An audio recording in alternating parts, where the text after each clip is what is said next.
What's up, guys? I'm Ben and this is Kame Trick, and I think you finally know what we're here to do. It's time for some sim drifting, finally. I'm gonna get set up and then we can check it out. So the nice thing about my current setup is that I have a removable steering wheel, which is pretty slick, and it's Maziora. Don't know if you can see it changing. It basically goes from a silver to hunter green to purple. Today's video shout out goes to MCR Factory, which is owned by Masashi Okoi-san. That is his team and shop over in Japan. He is a D1 GP driver. He was also the 2015 Formula Drift Rookie of the Year. He hooked me up with a ton of swag because I was translating for him at one of Aaron Losey's Lone Star Drift events in 2015, along with Tsuyoshi Tezuka-san of Kids Heart. So, 通訳させていただいてありがとうございます。楽しかったよ. So yeah, awesome. Now in today's video we're going to be looking at, from a experienced driver's perspective in real life, is sim drifting realistic? We're going to be looking at Assetto Corsa to do that. My car, at this point, I've driven it as a KA car for a long time. It's an S13. Since about 2014, my car has had a LS swap, and it makes about 300 wheel horsepower and 310-ish foot-pounds of torque. So it's not a super fast, super powerful car, but it is pretty easy to drive. It also has a Part Shot Max angle kit, which gives me a lot of ability to throw the car in crazy ways and keep the car mostly under control. So to match that, I'm going to be using one of the Tando Buddies S13s. I'm going to use the less powerful tune. That, I think, is going to be a pretty even comparison to my car. It doesn't need to feel exactly the same, but basically what it does, what I think will work, and what works in my actual car translate into the sim. Let's find out. To start, we're going to be using the drift course that comes standard with Assetto Corsa, and we're using the Tando Buddies car. I hear that it has kind of a Wisefab type angle kit, and some people think it's a little easy to drive, but honestly, a good drift car is easy to drive and has tons of angle.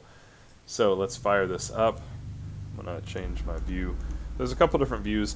I like this one that doesn't draw the steering wheel, because I can see the wheel in front of me, even with my ghetto single monitor setup. To get us started, I'm gonna come into this little oval in the center of the track. And this is a nice place to be because, as you can see here, it's just a basic oval. The straight's a little bit long. I don't know that you could link this with this car, but you could easily throw a manji. So let's just start with the Ebrake initiation.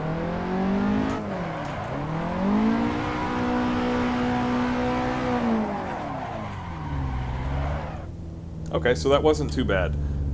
Basically came in, did the Ebrake initiation about like I normally do. Not being able to feel the G-forces of the car was incredibly weird, and I have made a couple laps in this. I'm not very good at it, but you know, I've just made sure the equipment all works, like I said in my previous video.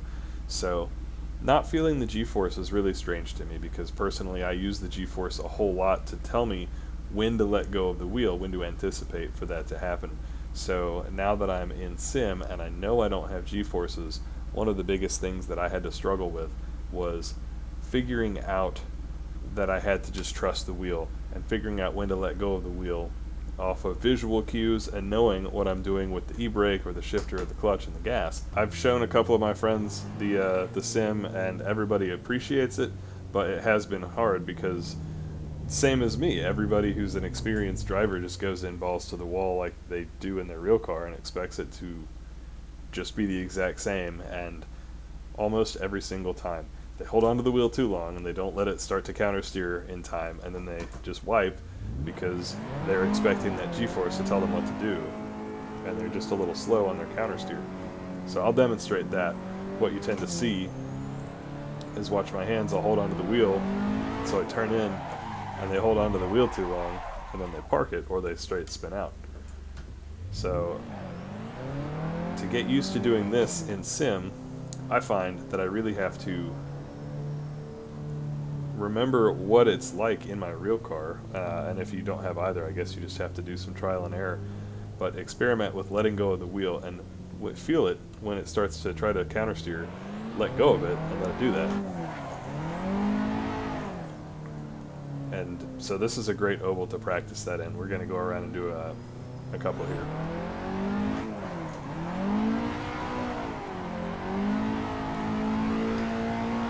What else can we try here? Just a simple power over. That's easy, of course. Just get into the turn, have a consistent amount of steering, and then match the gas.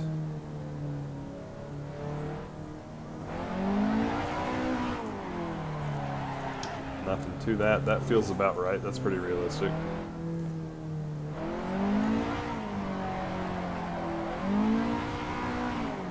So the biggest thing about power over, and this is probably going to apply to transitions as well, is again, without having the ability to feel the G-forces and feel the car like with your butt in the seat, because that's going to tell you a lot about what's happening with the rear wheels of the car in a real car. You're not going to be able to perceive as clearly the car picking up angle and whether it's stable or whether it's gaining. So if it's still gaining and you think that you're about right, you can actually go into like a super slow condition where you just don't have the counter steer and you kind of spin or park the car. So what I find is, like for this power over, I mash the throttle, I turn in, and then I have to remember to come up off the throttle a little bit and catch the drift. So like I start mashing the throttle and getting the car to go sideways, but then I have to get it as sideways as I want, let up so that it quits, and then once it's caught and it's like balanced, then you can just drive around like normal. So that's the biggest challenge for any sort of acceleration-based technique. And it's also a challenge on transition. Let's try some clutch kicks. So for this, we'll do the same section. We'll come up, we'll get in second. Okay, so that's a little different. I definitely had to bail on that one. I ran out of gearing right as I needed to have a little bit extra to clutch kick in. Let's try that again.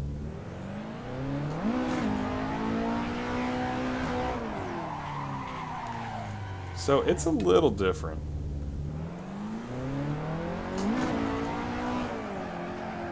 Okay, I know what it is.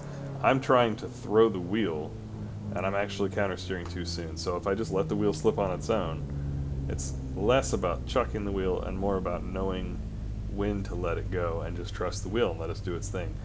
I think that's going to be the hardest thing for me and anybody else who's used to real life drifting, is just not having those G-forces, and at first you don't anticipate them and you're late.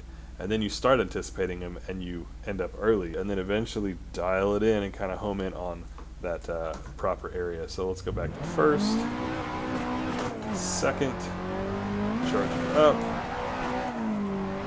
Okay, there we go. I just had to wait and not actually steer the wheel on its own. I don't know about you guys, but I almost never just clutch kick in a straight line. I always feint in or manji in a little bit. So my clutch kick entries tend to look a little different.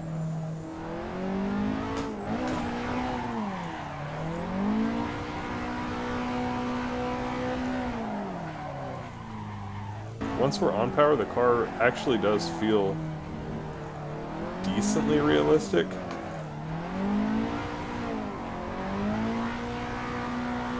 Some of this is going to depend on what sort of power level you're used to in a car. But we can certainly come around here and throw some polite little manjis and then catch the drift and go around and stay nice and stable. That's basically it. I'm going to do some laps on this track real quick and we can enjoy just some typical driving and thoughts here. So first gear, second gear, third gear, I'm going to do a clutch kick, heavy on the brakes, down to second, a little too heavy on the brakes. Try that again. Third, clutch kick, foot brake, catch down to second, back on throttle, back up to third, clutch kick, foot brake, on the inside line, foot brake, a little Ebrake, down to second, on throttle. I'm going to try and do this little donut. I came up with this while I was testing the system out. This is really hard because I have a single monitor, so I can't see where the donut is. We're going to come around, back up through here. We're still in first, second on the upshift. No clutch kick, like a V8 car, even though this says it's got an SR20. Come around through here, up to third. Clutch kick, oh god. Ebrake, I can't even see because of single monitor problems. That was too aggressive anyway. We'll hang a left into this little infield section. Off throttle on the transition so that I don't spin. Catch it back on throttle. Ebrake. I lost too much speed. Back up through here. Delicate throttle work.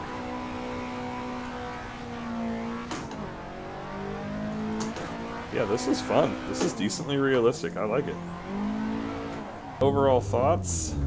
I definitely think that this doesn't feel exactly like my car, but if you look at it in terms of a borrowed car that's close enough, I definitely think that you could get some enjoyment out of doing this, and you could probably keep your skills sharp in between events, especially if you're traveling out of state to another event and there is a track. If the track is accurate, which you'd probably want to watch some in-car videos of other folks, if the track is accurate, then you're going to be able to really enjoy learning the track in advance and building up some confidence so that when you get there with your own car, you can go out and shred. This is pretty cool. I'm pretty happy about how everything has turned out.